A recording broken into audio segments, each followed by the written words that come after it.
Hi friends, பார்த்தீங்கன்னா இந்த பகட கணக்கு கொடுத்துருக்காங்க. 3 எதிர்பக்கம் உள்ள எண் எதுன்னு கேட்டிருக்காங்க. பார்த்தீங்கன்னா இந்த மாதிரி 2 டேஸ் கொடுத்துருக்காங்க. எந்த நம்பருமே ரிப்பீட் ஆகலை. அப்போ பார்த்தீங்கன்னா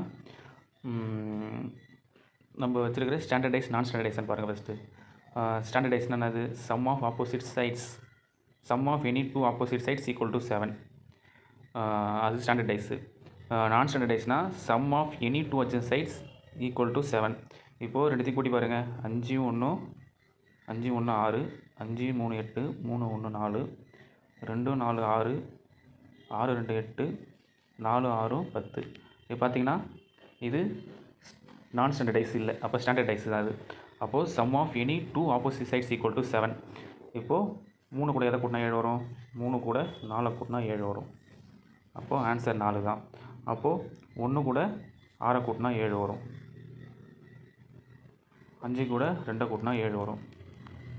ஓகேங்களா? அப்போ 3க்கு ஆப்போசிட் 4, 1க்கு ஆப்போசிட் 6, 5க்கு ஆப்போசிட் 2. Okay, thank you friends. உங்களுக்கு டைஸ் பற்றின கிளாஸ் வேணும்னா டிஸ்கிரிப்ஷனில் கொடுத்துருக்கேன், பார்த்து கற்றுக்குங்க. தேங்க்யூ.